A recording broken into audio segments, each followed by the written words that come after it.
My abusive ex threatened to kill anyone I dated. Then I watched him hug my new boyfriend at a party while wearing a mask. I never thought I'd see him again. But there he was, stepping into the same elevator as me, dressed like Patrick Bateman from American Psycho. And the worst part? He had no idea the plague doctor standing in the corner was me. Let me back up a little. My name is Emma, and this story starts on Halloween night, but really it begins 2 years before that. 2 years ago, I was dating a guy named Marcus. To the outside world, Marcus seemed perfect. Successful, charming, well-dressed. But behind closed doors, he was someone completely different. Someone dangerous. The first time Marcus hurt me, I made excuses for him. The second time, I told myself it was my fault. By the third time, I ended up in the hospital needing a blood transfusion because he'd hit me so hard. There were other incidents too. Once, I smiled at a barista who was just being friendly, and Marcus threw me down a flight of stairs when we got home. Another time, he held my hand over a lit stove burner until I promised I'd never speak to another man. The burn took weeks to heal, and I wore long sleeves even in summer to hide the scar. The last time I saw Marcus, the last time before Halloween, he told me something that made my blood run cold. He looked me dead in the eyes and said, "If I ever see you with another man, I'll kill him first. So you can watch." I believed him. I'd seen what he was capable of. So I did what I thought was the only option. I disappeared. I moved across town, deleted all my social media, changed my phone number, and started over. For 2 years, I lived like a ghost, always looking over my shoulder, never staying in one place too long, never getting too close to anyone. Until I met Daniel. Daniel was different. Patient, kind, understanding when I told him I needed to take things slow. He never pushed when I said I couldn't explain why I had no social media or why I was so jumpy in public. He just accepted it and gave me space. After 6 months together, I finally felt ready to take our relationship public. Daniel was thrilled. He'd been wanting to introduce me to his friends and coworkers for months. So when he invited me to his company's Halloween party at this fancy rooftop venue downtown, I said yes. I thought I'd be safe in a costume. I chose a plague doctor outfit, full-length black cloak, gloves, boots that added 2 inches to my height, and a beaked mask that covered everything except my eyes. Nobody would recognize me. I'd be just another person in costume. I was so wrong. The party was on the 40th floor of this downtown skyscraper. I parked in the basement garage and headed to the elevator, my heart already racing with excitement about finally being Daniel's official girlfriend in public. The elevator doors opened on the basement level, and my entire world stopped. Marcus was standing there. He stepped into the elevator without even glancing at me. He was wearing this elaborate costume, a perfectly tailored suit, slicked back hair, and he carried a briefcase. Patrick Bateman from American Psycho. Of course. Even his Halloween costume was a warning sign I'd been too blind to see when we dated. He pressed the button for the rooftop and leaned against the wall, scrolling through his phone, completely oblivious to who was standing 5 feet away from him. My heart was hammering so hard I thought everyone in the elevator could hear it. My hands were shaking inside my gloves. I tried to steady my breathing, but every inhale felt like I was suffocating. There were other people in the elevator with us, a zombie couple making out in one corner, a guy dressed as Superman texting on his phone. I felt safer with them there, but I knew that would change as people got off at different floors. At the lobby, more people crowded in. I was forced back into the corner, and Marcus had to step backward, closer to me. That's when I smelled his cologne. The same cologne he wore the night he threw me down the stairs. My stomach turned, and I had to fight not to throw up in my mask. "Cool costume," Marcus said casually as we passed the 6th floor. I froze. Was he talking to me? I nodded slightly, not trusting my voice. Through the eye holes of my mask, I could see him studying the plague doctor outfit, clearly impressed with the authenticity. The zombie couple got off at floor 6. Superman got off at floor 10. At floor 14, it was just Marcus, me, and an elderly woman dressed as a witch. All I could think about was Daniel waiting for me on the rooftop. This was supposed to be our night. Our first public appearance as a couple. He'd been planning it for weeks, so excited to finally show me off to his friends. And all I could think about was Marcus's threat. If I see you with another man, I'll kill him first. So you can watch. The witch got off at floor 17. 20 floors to go, and then it would be just Marcus and me alone in this metal box. My legs were shaking so badly I had to lock my knees to stay upright. Sweat was pouring down my back under all the layers of the costume. My makeup was running beneath the mask. Should be a great party tonight, Marcus said, still looking at his phone. Should be wild. I noted again. Floor 19. Floor 20. My phone buzzed with a text. I knew without looking it was Daniel, probably wondering where I was. Wondering if I was okay. Marcus glanced at the sound, then went back to his phone. There was no way I was reaching for mine. I was too afraid to move. You know, Marcus said as we hit floor 32, you're really committed to staying in character. Haven't said a single word this whole ride. My throat was so tight I could barely breathe. That's kind of the point, I managed to say, my voice muffled and strange through the mask. He laughed. That laugh. It sent ice through my veins. When we were dating, that laugh usually came right before something terrible happened. Floor 34. 35. The elevator dinged. Floor 37. Almost there. When the doors finally opened on the rooftop, I practically stumbled out, desperate to find Daniel and get as far from Marcus as possible. But Marcus stepped out first. He waved to someone across the rooftop and headed over with that confident walk I used to know so well. And then I saw who he was walking toward. Daniel. My boyfriend Daniel was standing there with a huge smile, and Marcus walked right up to him and gave him this big, friendly hug, like they were old friends, like they knew each other. I stood frozen by the elevator doors as they closed behind me, watching this nightmare unfold. Daniel pointed right at me and said something to Marcus. Marcus turned, looked directly at me, and smiled. It was a slow, calculating smile, like he was putting together a puzzle. Daniel lit up when he saw me and started walking over, one arm already out to pull me into the group, to introduce me. He was going to say my name, and Marcus would hear it, would see Daniel's arm around me, and would know everything. Marcus was still smiling as he looked at my costume, his eyes moving from the mask to the cloak and back again. He was trying to figure something out. That look on his face, I'd seen it before. When he used to go through my phone looking for evidence that I was cheating, even though I never was. Daniel grabbed my hand and started pulling me forward, already talking about the plague doctor costume he'd been telling everyone about. I couldn't move. Couldn't breathe.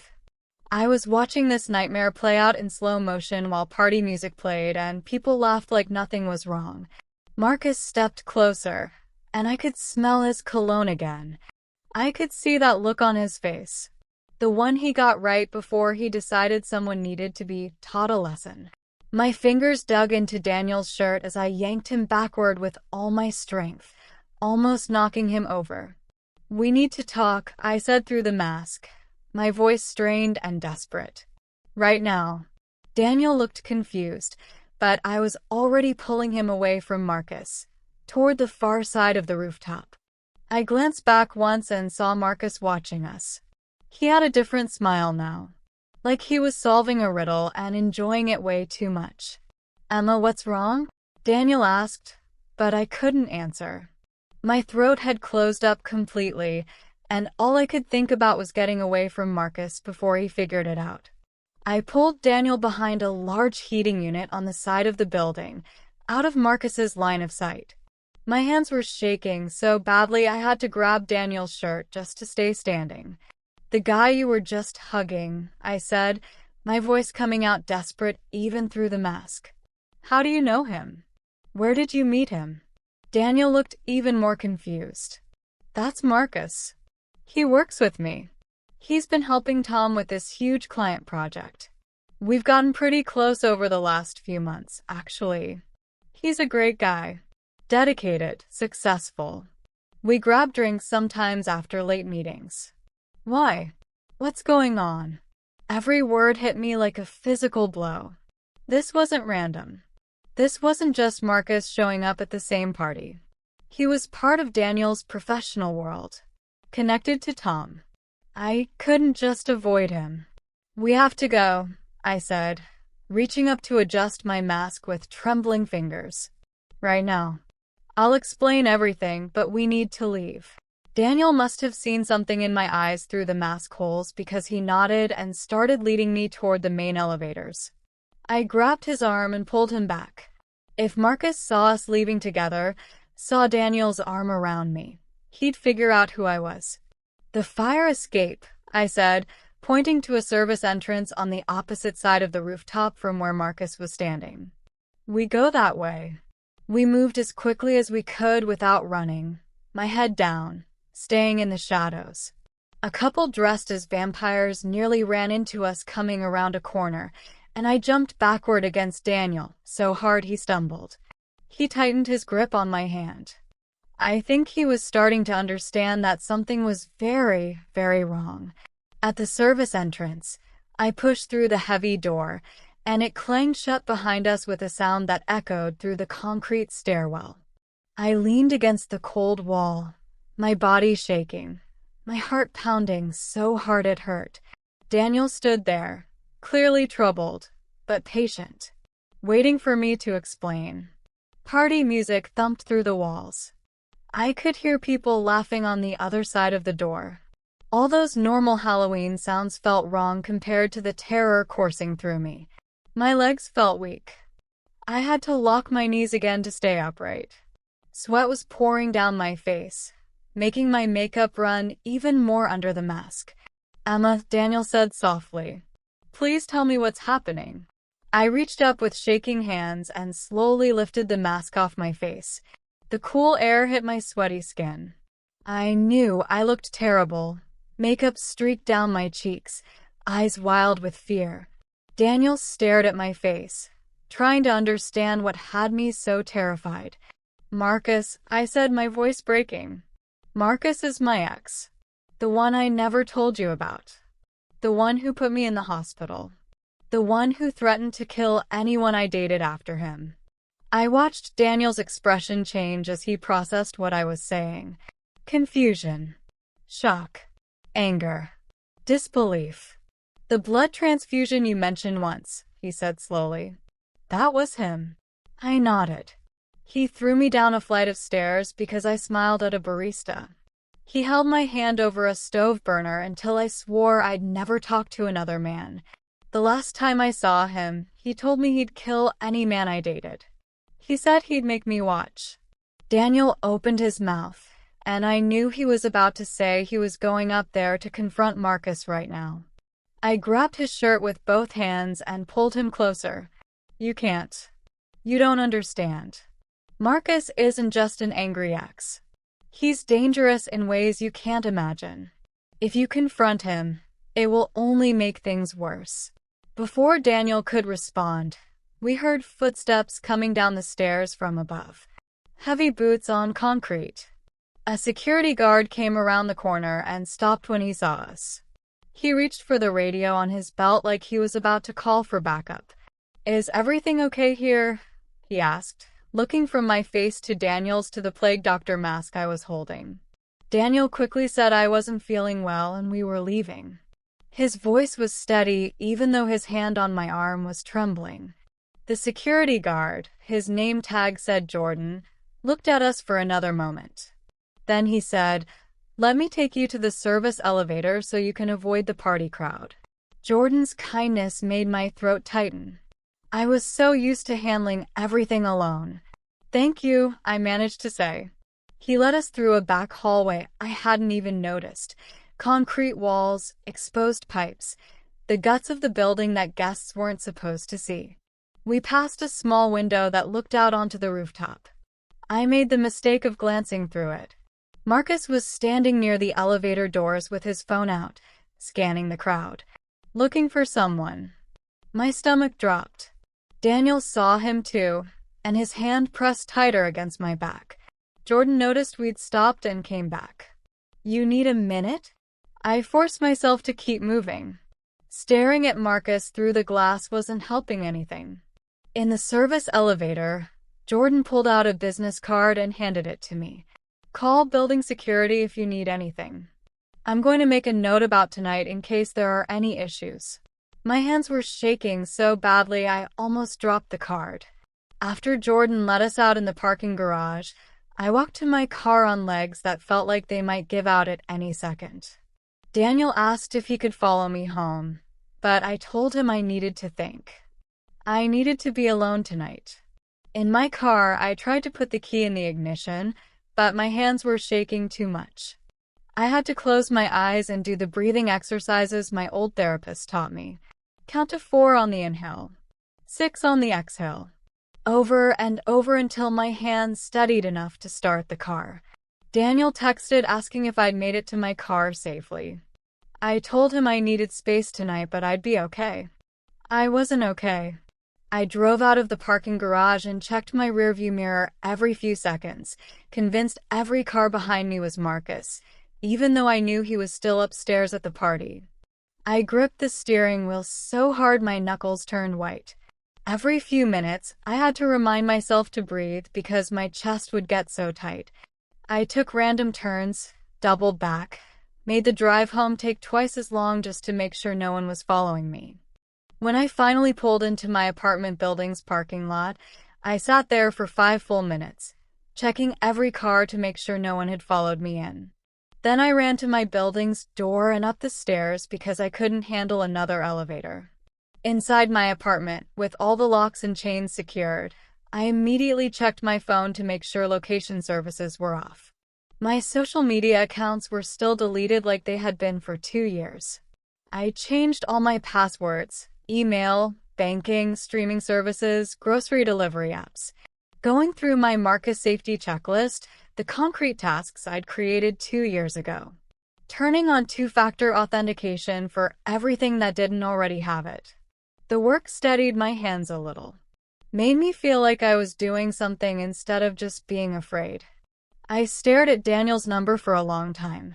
I needed to tell him everything, but I wasn't sure I could say it all again. I opened my voice memo app and hit record. Then I forced myself to explain everything while keeping my voice steady, focusing on facts instead of feelings. I told him about Marcus hitting me so hard I needed a blood transfusion. About him holding my hand over the stove burner. About him throwing me down the stairs. About his threat to kill anyone I dated. I explained why I kept everything private. Why I had no social media. Why I always looked over my shoulder. Why I worked so hard to keep our relationship quiet. I sent the recording to Daniel before I could second-guess myself or delete it and try again. Less than 10 minutes later, my phone rang. Daniel's voice was controlled, but I could hear the strain. "Are you okay? Are you safe?" "I'm okay," I said. "I'm safe.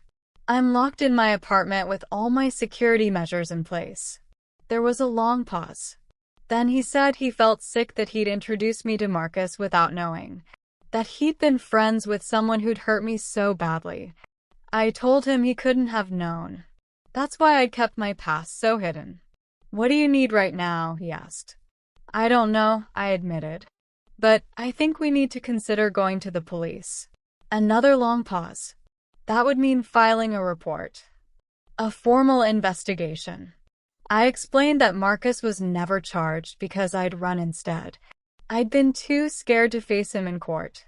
Daniel asked why I hadn't reported it. I could hear the confusion in his voice, like he couldn't understand how someone could get away with it.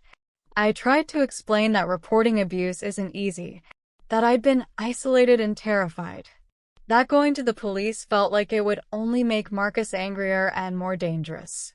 Then Daniel said something that made my chest tight. Tom's been pushing me to join Marcus's project more closely. There's a big client dinner next week. I'm supposed to be there. The realization hit me hard. This wasn't just about avoiding Marcus at random places. He was woven into Daniel's professional world in a way that made him almost impossible to avoid. We spent another 20 minutes talking about what this meant for us. Whether we could keep dating if Marcus was always at Daniel's work. We decided to take it day by day, to figure out our options before making any big decisions. Daniel promised not to mention me at work, to keep his personal life completely separate from anything involving Marcus. After we hung up, I opened my laptop and searched for domestic violence resources in the city, clicking through websites until I found a legal advocacy organization that offered free consultations. I saved their page and stuck their phone number on a post-it note on my fridge where I'd see it every day. Having a plan made me feel slightly more in control. I tried to sleep that night, but every sound in the hallway, every car door closing in the parking lot, kept me awake. When morning came, I was exhausted, my eyes gritty and tired, but I was also determined not to let fear paralyze me. I made coffee and sat on my couch, waiting for the advocacy organization to open at 9. At 9 o'clock sharp, I called. A woman answered on the second ring. "I need help," I said.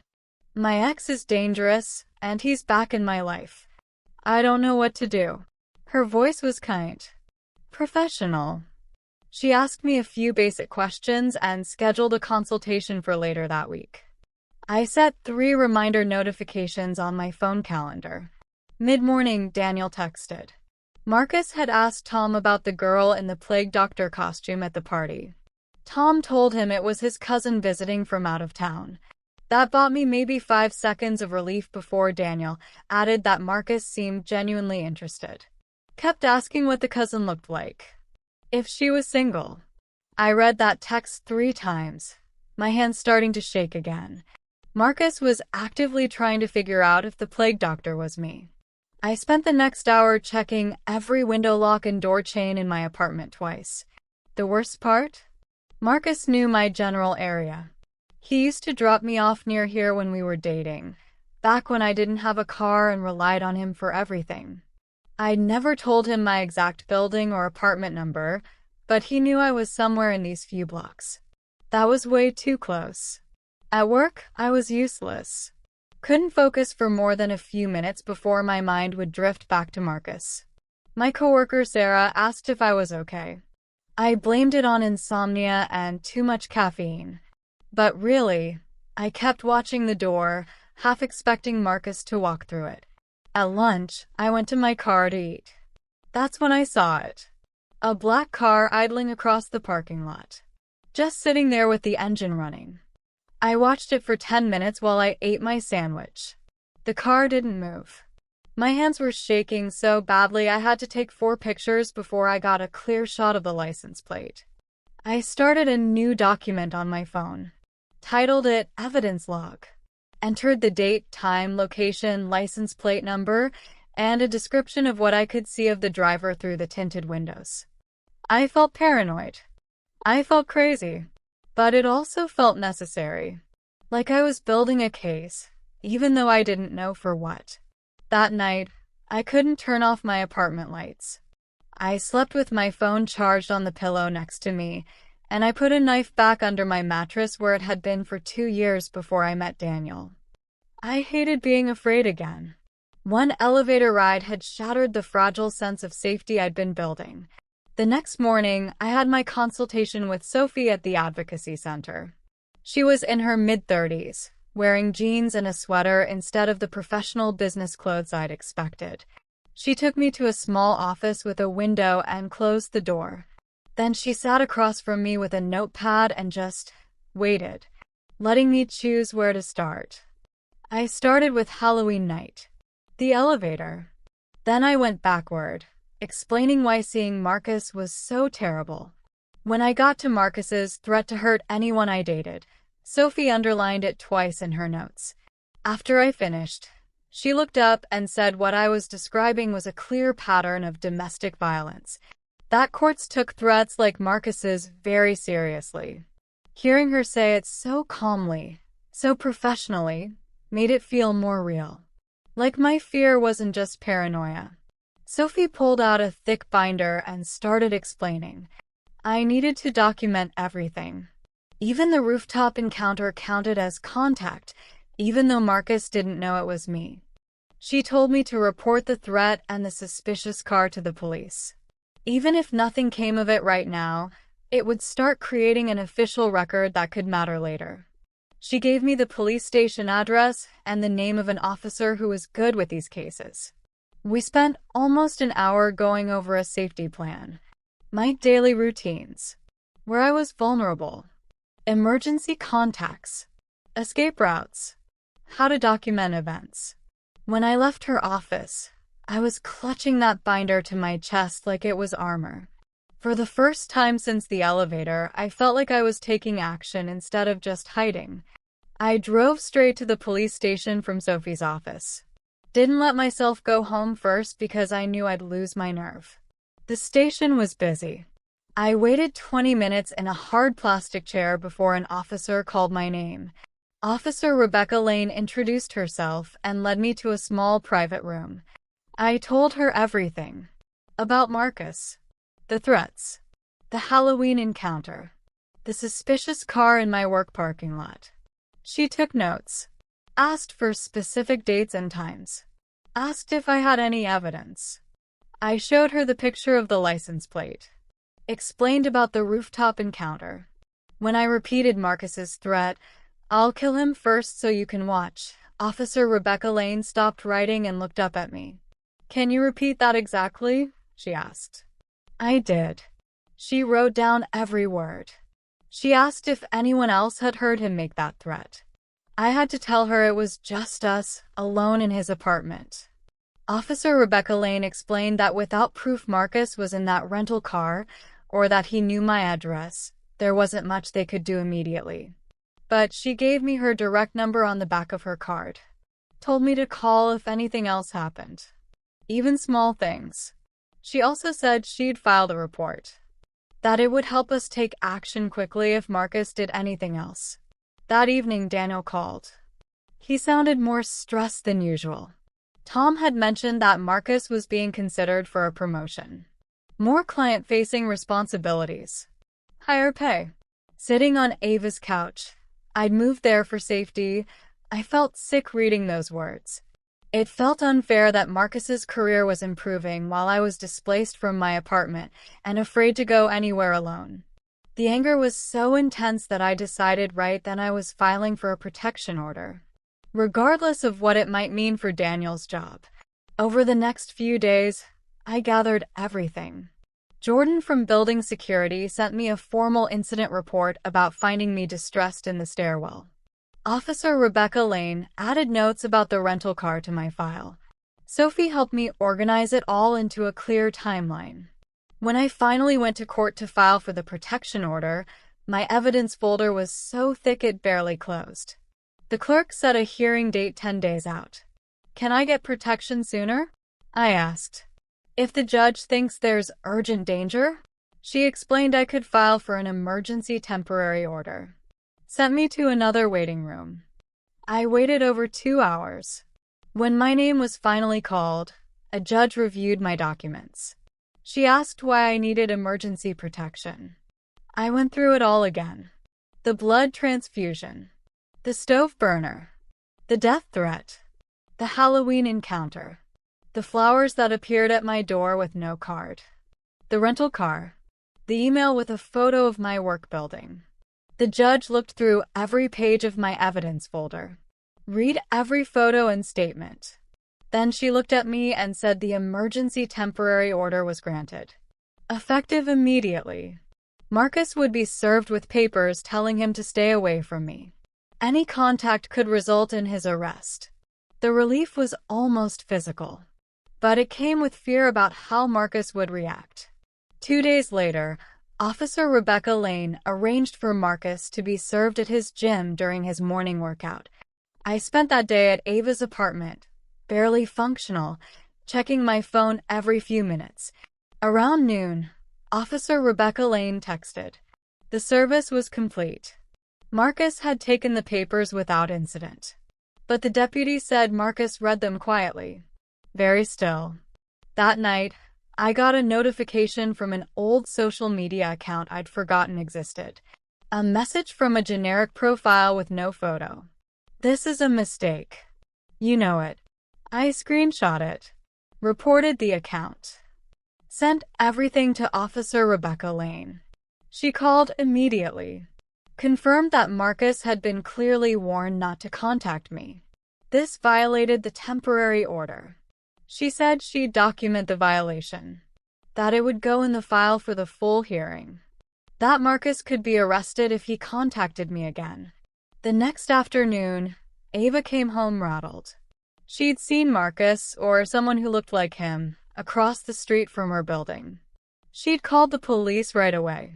By the time officers arrived, the person was gone, but they added her statement to my case file. 2 officers drove by Ava's building and checked the area for almost an hour. One of them called Marcus directly to tell him they knew he'd been near me, that any further contact would result in immediate arrest. That same day, Daniel told me HR was investigating Marcus after an anonymous complaint about workplace aggression, probably from the bartender who'd witnessed Marcus's rage over the wrong drink order. Tom said Marcus had been pulled from all client-facing meetings during the investigation. Finally, there were career consequences catching up with him. 3 days before the hearing, Sophie and I prepared in the back corner of a coffee shop. She told me to stay calm, to remember that the judge wanted to hear specific incidents with dates and facts, not general statements about being scared. She walked me through what would happen, who would be there, the sequence of events. We practiced answering questions a judge might ask. She reminded me to bring tissues. That crying was okay. That showing emotion could actually strengthen my case by being honest. On hearing day, I wore a simple black dress and cardigan.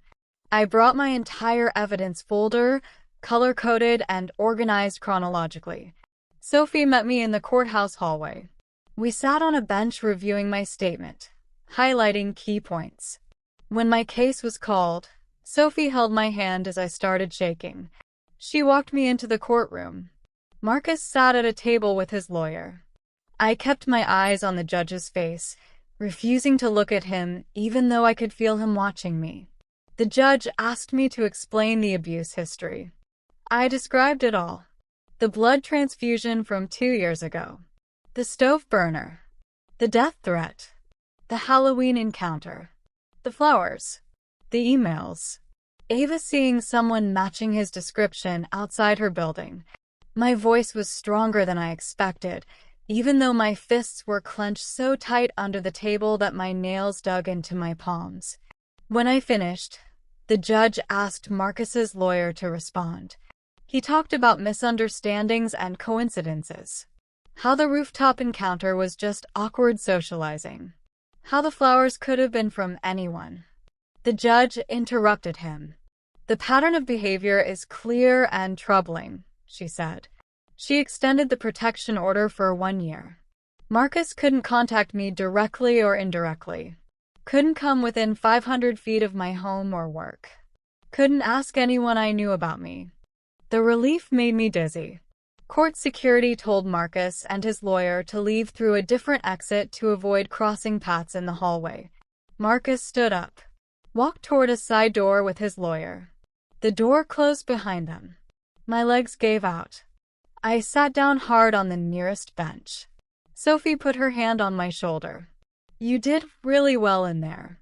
Over the next week, I changed everything about my routine.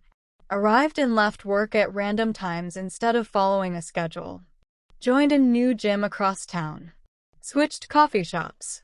Shopped at different grocery stores on different days. Sophie had helped me create this plan.